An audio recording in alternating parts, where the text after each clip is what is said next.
All right, so good morning, everyone. Welcome to Career Chats. This session will be dedicated to speaking about the life of a software engineer.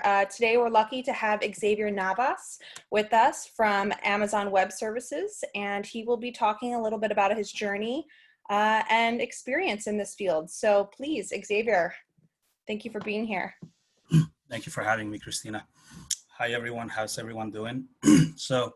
Like Christina said, my name is Xavier Navas, and I currently work at Amazon Web Services. So I'm just going to give you a little bit of an introduction about myself. So I've been a software engineer now for 9 years now. I actually grew up in Honduras, and I moved here when I was 16 years old with my family. I graduated from Stony Brook University with a degree in computer engineering with a minor in computer science. Right after college, I started my career as an associate software engineer at a company called CA Technologies. And I was there for about 6 years, actually. Right after CA Technologies, I decided to get a job in the finance industry. So I got a job at JP Morgan Chase.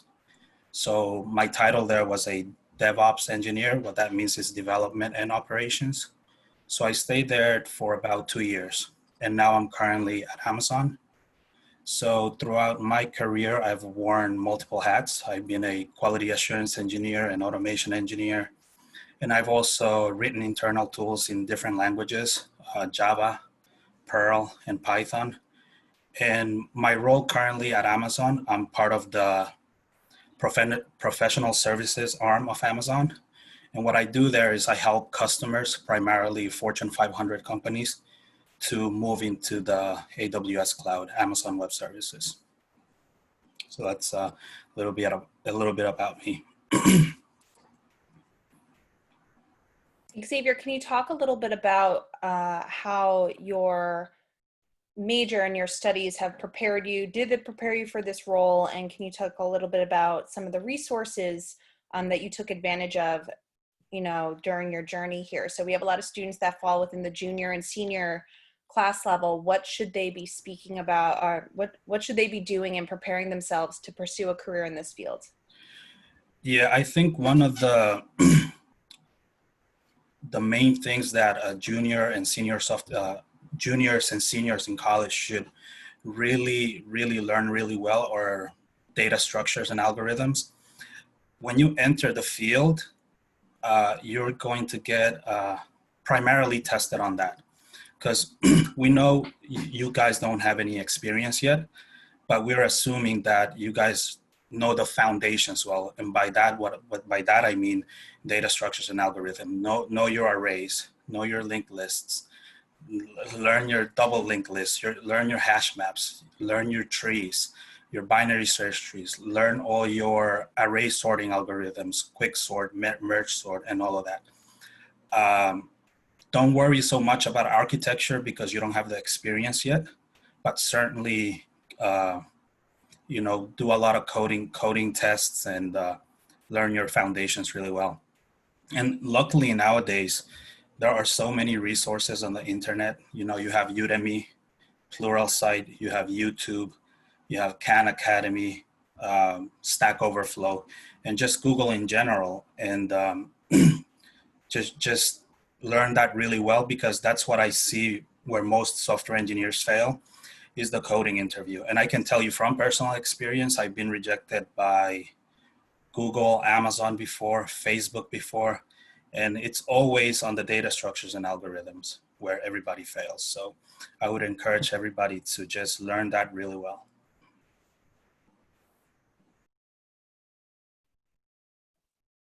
Great. And are there any organizations or support tools that you would recommend for students in addition to the online platforms? Is there a network of professionals in this industry that students should get involved with or focus on for networking purposes? For networking purposes, I know the IEEE organization has the Society of Hispanic and Professional Engineers. They have societies for Black engineers, for basically any any group there is. The IEEE has a lot of resources. What I can do is I can email you some of these resources so that you can share them with everyone in this call. But you know, in this field, one tip that I'll give everybody is that you have to be self-sufficient, because not everybody's gonna be there to hold your hands for the most part, especially when you're starting your career. The coding interview, you're on your own. As harsh as that sounds, you need to really learn your foundations really well. You know, and another thing that, another tip that I'll give you, don't overlook your communication skills. From personal experience, I've seen really brilliant engineers at the companies that I've worked for, and not so brilliant engineers, but the guys that are not as technical but have good communication skills, those are the guys that get promoted, because they have the balance of both communications and technical skills. So don't overlook your communication skills when you go for an interview. Technical skills are good, but you also need communication skills, because when a company hires you, they're looking at your potential. Can this person become a leader? Can this person become a senior software engineer? Can this person become a principal software engineer? Can this person lead a team of 8 to 10 people? So technical skills are good, but also don't overlook your communication skills. Great, thank you. I think I'm going to turn it over to the students now for questions. So please feel free to unmute yourself, or if you'd like to use the chat function, I can read that question out for you. But the floor is yours. If you are going to speak, please just use the raise hand function, so we're not all talking over each other. Let's see, Jahoon Han.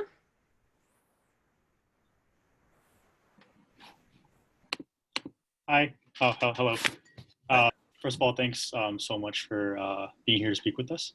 And I just wanted to ask, for a senior who has not yet, like this personally asking, who has not yet had intern experience or work experience in software engineering, do you think projects are sufficient enough to be hired at, say, a Fortune 500 company? And if so, what kind of projects would you suggest then, or like to do in general? Yes and no, and I'll dive deep into that. So if you don't have any internship experience, I would suggest you do need projects. You should be posting those on GitHub, but don't get caught up in tutorial hell. You know, the mistake that I see a lot of junior engineers make nowadays is they start learning JavaScript, React, Redux, Angular, Java, Python, you name it, they know it. But posting projects online, it'll get you through the door. But what really gets you the job, it's the coding interviews, the data structures and algorithms. Because you have to realize that as a software engineer, you're expected, once you get a job, you're expected to learn new technologies on the fly. Like I remember like 3 or 4 years ago, I had to develop a commercial application using Perl. I've never in my life coded in Perl, but in 2 weeks or 3 weeks, I ramped up. I was learning online, and we built an application in Perl. You know, about a year ago, we had to do some migrations to a Kubernetes cluster. I had no experience doing that, but you know, you just read online and you just learn it. So it is expected of you to learn technologies on the fly. So don't get caught up in tutorial hell. Just learn the foundations really well. You know, learn 1 or 2 programming languages, but learn your data structures and algorithms really well. Thank you. Ruth Rosenwasser. Hi, me. Hi. Thank you so much. This is like exactly, I wish that there would be someone who give me a little direction to any of us. So I heard, I wrote down what you answered, but I have a question in regarding to 2 questions, I'll do it fast. It's when it comes to, I'm a senior, I'm about to finish, like I have 1 semester. Mhm. And I did data structures and what else? You say algorithm, computer algorithm. Yep. And for example, I had an interview coming up in regards to be a backend in US in the language of SQL. Okay. And I know that SQL is a language when you use like when it comes to database. Yep. So I never learned it like precisely know like this language. I know C++, a bit of Java, a bit of HTML. So Mhm. what I did, I went and started to study it like as quick as I can. And I learned what the company needs and what like product they sell and what is that like what is so special about their product and everything. I Yeah. came back. Then when I got the interview, then the recruiter told me, I cannot accept you. I cannot even go through the interview because you don't have 5-year experience. Okay. And I was like so eager to tell her what I know and what you say, like you need to learn on the fly. That's exactly what I was planning to do. I was planning like to go to an interview, learn everything I know about what they need, and then see if it's enough. But they don't even give that. I mean, am I wrong? Like that's what makes Yeah. No, I understand. A lot of times is you say you're a they want to hire a junior engineer with 5 years of experience, right? It doesn't make any sense. It's the chicken and egg problem.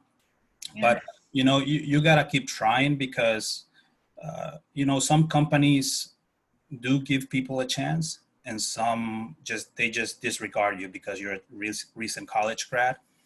But I can tell you, I've been to a lot of interviews. I mean, what you see now, like I work at Amazon, but the preparation and the rejections that I've gotten, I mean, the last 3 years, I mean, I've been rejected by Facebook, by Google, by a lot of companies.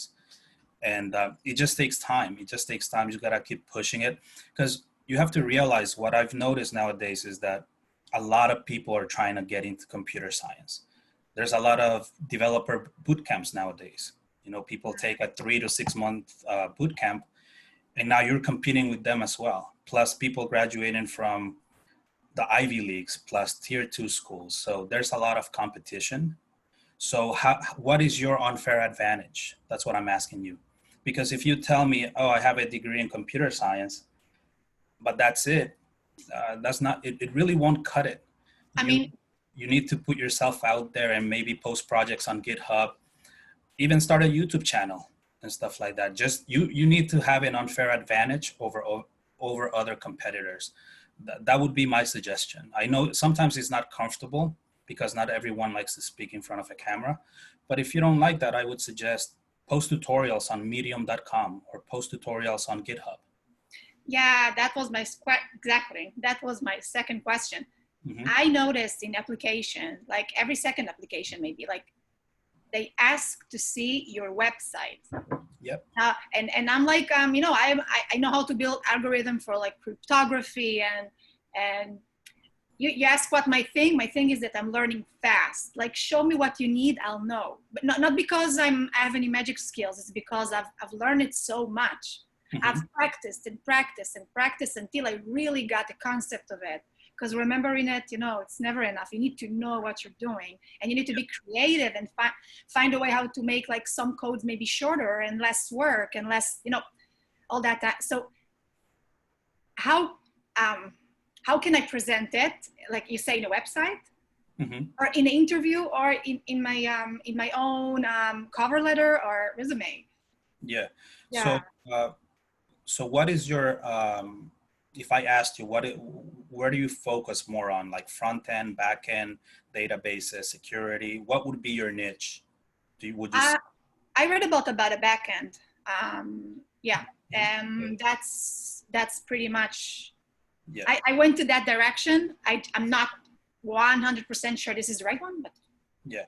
So my suggestion for you would be to first find a niche and become really good at that one thing. Like I mentioned before, the problem that I see most engineers make is they want to learn so many things. Cloud, quality assurance, development, front end, back end, infrastructure, site reliability engineering. It's just not possible. to learn all those things. Yeah. I can tell you, I have 9 years of experience. I consider myself an amateur still. And what you need to do is you need to hone down your skills, like learn 1 or 2 technologies really well, and then become a subject matter expert at that. And then create a portfolio on that. And then you might have more luck. So But if you're scattered, that's not gonna help you, I think. I can see, but the website that they asked me to do does it really have to, like, I have to, because they always choose another person that has a website and I don't know if I want to put on that website. Yeah, I think unfortunately that's just the way of the world nowadays, you know. Yeah. 5-6 years ago, I didn't have a website, so, but nowadays with the competition, you need to have something, even just a GitHub repo. You know, that's my suggestion to you. Okay, thank you very much. Yep. Thank you. Thanks, Xavier. We have some questions in the chat. So and I know we're sensitive for time. So what are the daily tasks you do in your workplace right now? So can you speak generally about that? Yes, generally right now I'm doing a lot of training and learning a lot about architecture since I work for Amazon. My job entails architecting solutions for clients on the cloud. I cannot give you any specifics just because I can't, because you know, I can get in trouble for that. But basically, I architect solutions for clients on Amazon Web Services. That's my day-to-day tasks at the moment. And just learning, a lot of learning, because like I mentioned before, I don't have enough time in the day to learn everything or know everything. So. Great. Yeah. Did you work on any personal projects to showcase your skills when you first graduated? No, back in 2000, well, when I graduated from Stony Brook, for my senior project, I did have a project. So that was the project that I showcased, but my project was a computer engineering project. It was a hardware project, hardware and software using Arduinos. So it wasn't primarily software, but it had a little bit of software in it. So that's the project that I guess I showcased during my interviewing process. Great. For those who might be applying to the workforce, how long are the interviews? And if are there multiple interviews? Can you speak generally about what are that interview process? I think that question echoes amongst a lot of students here. Yeah, from experience, I would say that there's between 3 and 6 across the board in every software engineering, from every software engineering company. The first interview is usually a phone interview with a recruiter. The second one would be a technical interview where you're sharing your screen and they'll ask you reverse or binary search tree. That's your data structures and algorithms interview. If you get to pass that interview, you get to go on site. Now, on site, you might have between 1 and 4 interviews after that. So, and it usually is, let's say, if you had 4 on site, it'll be 2 behavioral and 2 technical. But for junior engineers, I would say they'll focus heavily on the data structures and algorithms. So you don't have to focus on system design or architecture. So just focus heavily on the data structures and algorithms piece. And again, don't overlook your communication skills. That is key. Great. What are the top 3 most valuable coding languages? There's no such thing. See, a programming language is just a tool. It's just like having a hammer or a nail or a screwdriver. So when I'm choosing a programming language, I just look at the strengths and weaknesses of each programming language, and then I use that language to solve that domain problem. So there's no such thing as a best language, because you have software running written in Perl or COBOL, and those languages were back from the 80s, but I would say that the most popular languages right now would be Python, JavaScript, and certainly Java. Java is heavily used in Fortune 500 companies, all Fortune 500s. If you go to the startup route, definitely Python and JavaScript, the front end. But if you want to work for a big Fortune 500, they use a lot of Java. Great, thank you. Abrams have a question? Hey, how you doing? And thanks so much. Appreciate you coming in here and sharing your experience with us. Can you hear me? Yeah, I can hear you. Okay, perfect. I used to actually work at Amazon as well. I used to do customer and dev support North Virginia when they first started up years ago. So it's actually pretty cool that you're here. So this is a DevOps, DevSecOps question for you, because I know you used to work in DevOps and you had experience there. So right now I'm trying to transition over into that kind of role or into that kind of capacity. And I'm working with a whole bunch of different technologies right now. So working with like source code, working with source code management repositories, GitHub, Jenkins for CI, CD automation, and Docker for like containerization. So I'm wondering to you, like, what would make like a really good DevOps, DevSecOps engineer? Like, what are you looking for from a developer aspect, which would make your life a lot better for, you know, making sure, you know, the code that is produced is, you know, getting automated properly, getting vetted, and then deploying timely? If you went for a DevOps interview, certainly learn how to script. Definitely a Bash and Python. So that means that if you want to learn how to script in Bash, learn some Linux, and definitely learn some Python.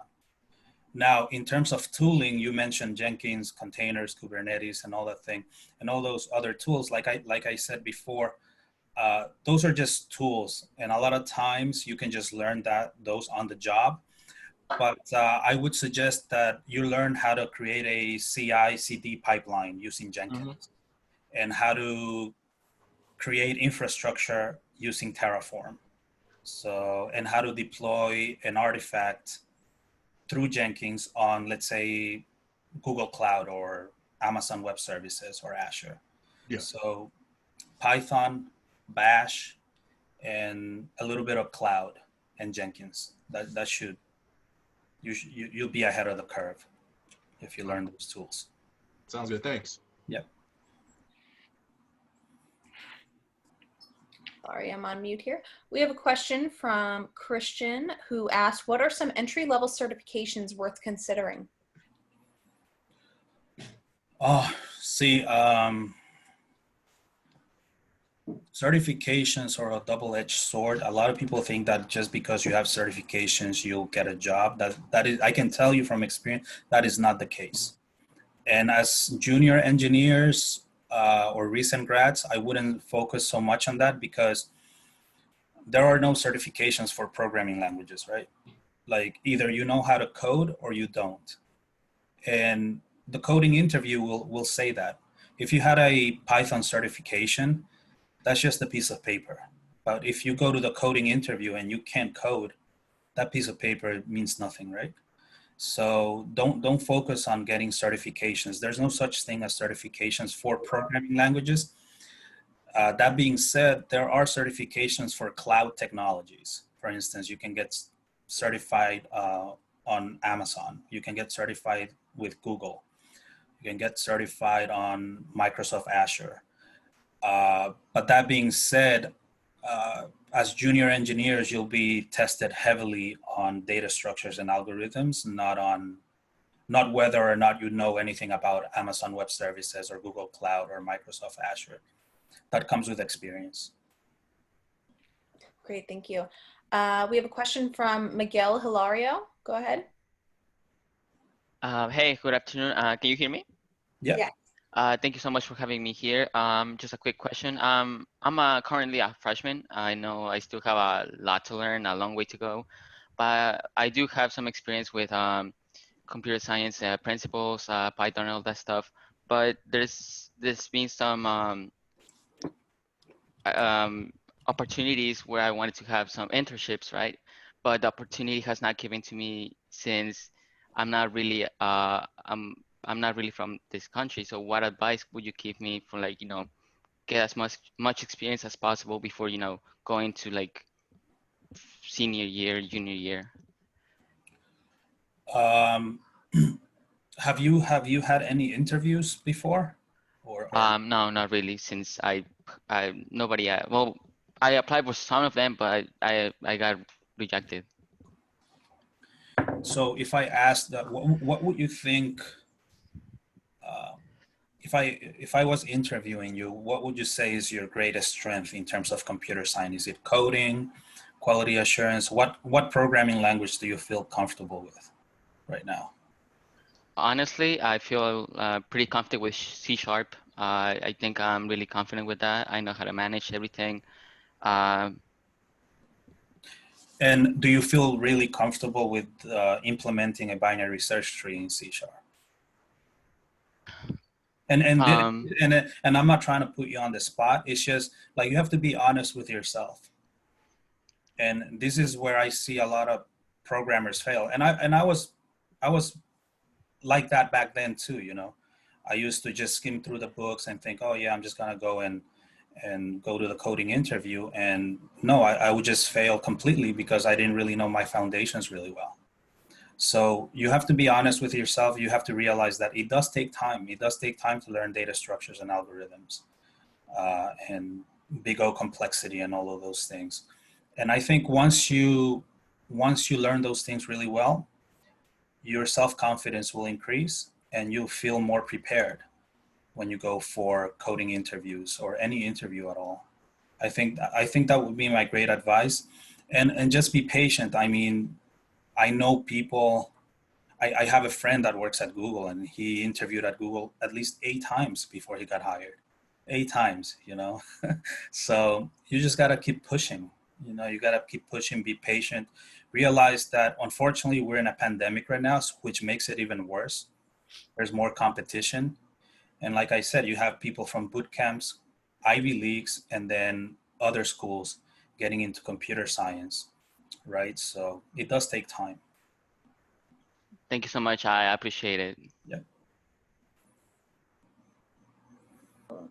Do have a few more questions. Just losing my place. What from Christian Fernandez? What is your advice on searching for internships and applying to them? For internships, I would say have your GitHub ready. It's almost have your GitHub ready and have some sample projects on there and just learn your data structures and algorithms. I can't emphasize this enough because this is what you're gonna get tested on. 100%. If you're a recent college graduate, this is what you're gonna be. I've interviewed people before, and this is the main thing that I focus on. And a lot of people think it's because people are trying to be mean or evil, or they don't get why we're doing that. But if you don't know the foundations really well, you're just doing yourself a disservice. Not only yourself, but even if you get hired, you're gonna do your team a disservice by not knowing the foundations well. Okay, great. Julio Juarez, you have your hand up. Hi, yeah, thank you for doing this. Learned C++ in college. Would you say that Python has an advantage over C++ in technical interviews just because it's more readable? Oh, certainly. I mean, if I were in your shoes, like as a recent college graduate, I would tell you 2 things. Either choose JavaScript or Python. Forget C++. That programming language is great, don't get me wrong, but it's very complicated. It's very verbose. So just go with the simple languages. Learn Python or JavaScript, and learn the data structures. Learn how to implement data structures using those languages. C++ is not better than Python or Python better than C++. Like I said before, programming languages are just tools. So if you want to, for instance, build a high frequency trading system, I would use C++. I would not build that with Python because I need to be as close to the hardware as I can. But if I want to build a proof of concept, I would not do that in C++. I would do that either in JavaScript or Python. Something that I can code fairly quickly in like 2-3 hours. Yeah, thank you. That's what I've been learning more Python. Thank you so much. Yeah, stick to that. Mohammed M. Hello, can you hear me? Yes. Yeah. Awesome. Um, so I've been like programming for like 3 months consistently, like every day I would code something. Mhm. But I have realized that when I'm like looking at someone else's code, I kind of struggle like actually reading it, even if it's in my preferred language. Mhm. I guess my goal is to like actually like do open source and like so on. But like, how do you get better at like reading code? Because I can do my own code perfectly well, and like but when it's like someone else's code in my language, I I don't want to say I struggle completely, but like it's like iffy. Yeah, and that comes with experience, because you have to realize too that if you're reading someone else's code, you don't know that person's coding ability, right? Like, did he write spaghetti code, or did he write really good code, really good modular code? So don't beat yourself up so much over that, because for instance, if someone is writing a function and this function is 20 lines of code, personally, I would say this is not good code. A good function should be as modular as possible, probably no more than 10 lines, right? So don't beat yourself up so much over that. That'll just come with experience as you're learning how to use the debugger, how to, and when you actually work. And again, if you know your foundations really well, I think that'll help a lot. I guess a follow-up would be like, what would you recommend? Like I guess I wouldn't even know the difference if it's good code or bad code. So like, what would you recommend? Like, even getting to the point of like, oh, I understand what's happening and I can like contribute, or like even like be like, oh, this is what's happening. Yeah, there's a good book called Clean Code by Robert Martin. It's on Amazon. So that book will teach you how to write clean code, and how to read code. Pretty much, it's called Clean Code. I'll write it on the chat. Clean Code.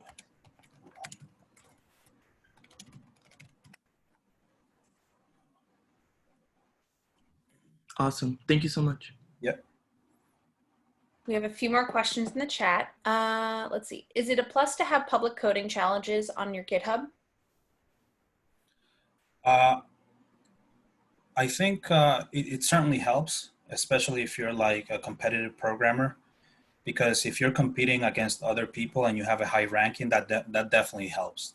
That'll get your resume pushed through HR a lot faster, certainly. Great. Let's see. We have. What are some tips for someone who's completely new to this field with zero experience? Zero experience. I would say don't learn one or two programming languages really well. I would say just one. And if you're brand new, I would learn the front end, meaning JavaScript. I would either stick to JavaScript or Python. My preference would be JavaScript. Why is that? Because with JavaScript, you can actually write code and then see it live on a browser. So you can showcase your projects a lot quicker. So I would say learn one programming language, and then learn the foundations really well. Once you know that, then jump into a framework. For example, another mistake that I've seen is people start learning Angular, React, Redux, and all these frameworks, but they don't know the foundations of the language really well. So when they go to the coding interviews, they fail. So learn the programming language really well, and then learn how to use a framework. Great. Could you recall what was, or one of, the hardest challenge problem you were given in an interview? Sure. I was told to implement, to reverse a binary search tree, and I wasn't able to do it. So. How did you handle that? I mean, I tried. I did go to the board, and I tried to code it to the best of my ability. But I remember back then I didn't know the big O complexity really well. So they would ask me, what is the time complexity of your algorithm? And I wouldn't know. I wouldn't know how to answer. What is the space complexity of the algorithm? And I wouldn't know how to answer. And you know what? You go back home and you feel defeated. But you know what? It's because I didn't prepare. It's as simple as that. Great. Do you recommend any website to train on coding language or data structures and algorithms? Yeah, I mean, the most famous one is LeetCode. I'll write that on the chat, leetcode.com. LeetCode. There are a lot of competitions on there. So stick to LeetCode. Great. How well do they need to know HTML and CSS? It depends on the domain that you want to focus on. If you want to be, for instance, a front-end engineer, you certainly need to know HTML, CSS, and JavaScript. That is the bread and butter of a front-end engineer. Now, if you told me, well, I don't like building UIs, I'm not that creative, I want to do back-end, then I would tell you learn Python, PHP, learn Java, C#, C++. So it depends on the domain that you want to focus on. So if you want to be a front-end engineer, absolutely, you need HTML, CSS, and JavaScript. Great. We have a question from Shabrina. What is the best way to become better at coding? Just practice. I would say, you know, every morning or every night, just book 20 minutes every day, you know, and then just learn how to solve problems. 20 minutes every day. It's not even an hour, just 20 minutes every day, and you'll see tremendous progress in a year or even 3 to 6 months. Just 20 minutes every day. And if you don't know how to solve a problem, solve it the next day you know, and keep trying until you solve it. Don't give up, you know. Great, thank you. Let's see. Flynn has asked, is it worth it to use any projects that I've done in classes if that's the only one so far? I would say so, yes. It helps. But see, you have to realize that a lot of the school projects, there's a lot of hand-holding a lot of times. And a lot of times you're doing group projects, right? So your project might get you an interview, but your project will not get you the job. What gets you the job is the foundations of computer science, data structures and algorithms. Great. Can you speak about what is the average entry-level salary for a software engineer that students can expect entering the workforce after graduation? I would say in New York and San Francisco, entry level between 80 and 120,000. I chose the wrong career. Let's see.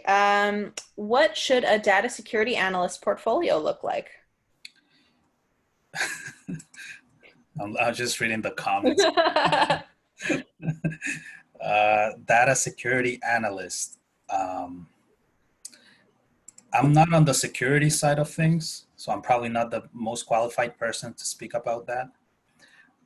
But if everyone in this chat is an entry-level software engineer, forget about that. Just your entry to the professional world would be always the data structures and algorithms. Always, it's guaranteed across the board. You can have 10 projects on GitHub, but if you don't know how to code and you don't know your data structures well, it really won't matter. Because you have to realize, if I'm interviewing you and you have a lot of projects on your GitHub, I know that you can just Google those projects. I know you can go on Stack Overflow. I know you can go on udemy.com. I know you can go on pluralsight.com, CB Nuggets, Stack Overflow. You can go on YouTube. What you've made is not unique. It's already out there published, you know, but so your projects won't get you the job. It's the data structures and algorithms. What is a key thing to have in your portfolio as a software engineer?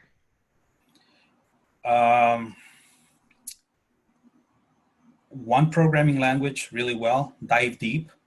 So if someone asks you let's say you're going for a Java interview, learn about polymorphism, inheritance, abstraction, encapsulation. If I ask you that, do you know what that means? Learn what a static method is. So whatever language or whatever domain you pick, learn that domain really well. Don't just cruise by buying a book and reading about it. Like if you don't understand what encapsulation is or polymorphism, take some time, take a few days to learn what that means. You know, don't just skim through it. You know, I was in college too at one point. I remember doing that in college. So don't do that. All right, so that concludes the questions in the chat. I'll do one more crowdsource for any other questions before we depart. I have Ruth? what author is then? Computer science major, no, does not. Go ahead, you could ask. There you go, you did it. Last question for me. Yep. It's just difficult. So, like, what can I say? I know many people ask this, and you say, okay, no algorithm, no data structures. Mm-hmm. And my question is like, how to present my knowledge if I don't get to the part where they test me on it? No. Right. So usually, from my experience, whenever I got a job interview, it was always almost like the same process. I would talk to the recruiter first. She would set up an interview with a technical person, and then I would share my screen with them. So they would ask me, can you reverse this? Can you delete the last node of a linked list? Can you implement a linked list? So that was my problem. So that is the gateway to the interview. The phone interview is, we want to know if you can actually code. If you don't pass that, you'll never get to the on-site. Wow. You know, so it's always a phone interview, the one that gets you the on-site interview. And don't forget your complexities as well. Like if I'm telling you, find an item in an array, and you said, okay, I can code it. Okay, you coded it right. And then I ask you, what is the time and space complexity of your algorithm? And you don't know how to answer that. Your solution is fine, but the second part of the question you weren't able to answer, and most likely you won't pass. So before the interview, it's not as interesting as for them what I know as into the interview itself, basically. Right. The first interview is always a small coding problem. If you're able to pass that, then once you go on site, is about it. It goes into the behavioral aspects of interviewing and also technical. But the first interview, they won't ask you about, you know, what are your strengths, what are your weaknesses, and like tell me about a time that you had a disagreement with your manager or your boss. None of that. The first interview is always one or two coding problems. Okay. Thank you. Thank you a lot. You're welcome. Let's see. And Xavier, I don't know if you're able to do this, but can you talk about the culture at AWS, specifically regarding work-personal life balance?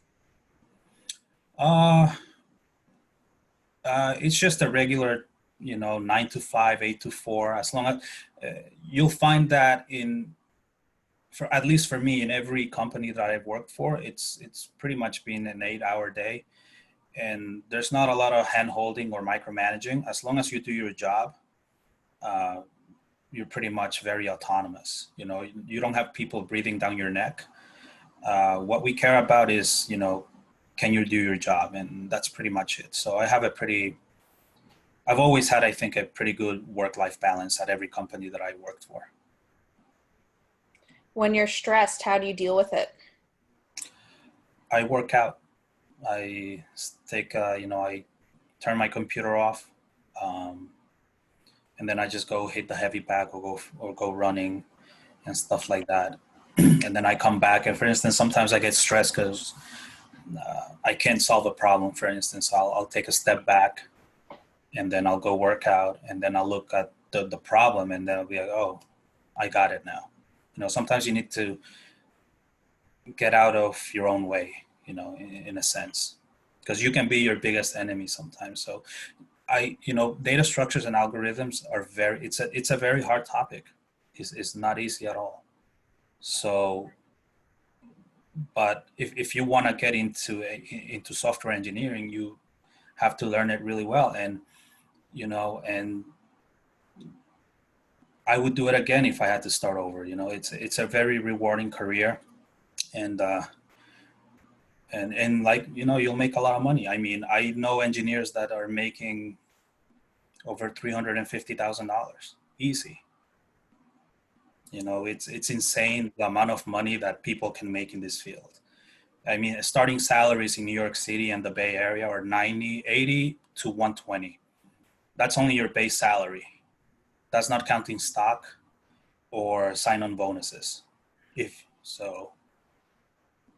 Just push through. Don't rush into it. If you really want to work at those companies, set yourself a goal. Like, in 3 months, I'm going to become really good at data structures and algorithms.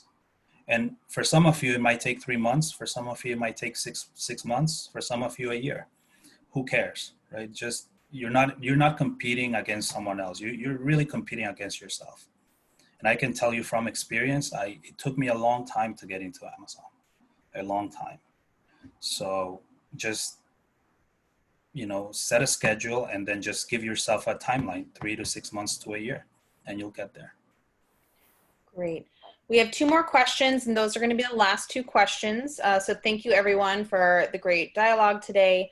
But one of the questions is, what is your method for learning and retaining new information?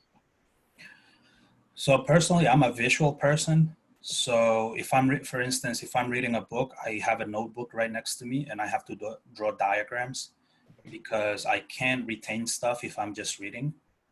So it takes me longer than most people to retain stuff. So I am a visual person, so I have to draw little boxes and stuff like that to retain information. And I also create a lot of analogies for myself so that I don't forget things. Great. And finally, would you recommend early career people to attempt to get the AWS certification, or just focus on learning data structure and algorithms, being how popular AWS is? It wouldn't hurt to at least get the AWS, the cloud practitioner, the foundation one. But no, it's always data structures and algorithms. No one is expecting, especially from recent college grads, to know cloud, or to know AWS, or to know Google Cloud Platform or Microsoft Azure. No one's expecting that. What they're expecting from you is, do you know the foundations really well? Because like I mentioned before, sometimes you might be in a project that requires JavaScript. 3 months later, they're going to be like, okay, this project's out the window. We need someone who can code in C++. You might not know C++, but you'll be expected to learn it. And they'll give you like 3 weeks to learn, and you learn it, and you'll build a new system. And a year later, a new project might come in, and we need someone who knows how to script in Linux. You might have to learn how to bash.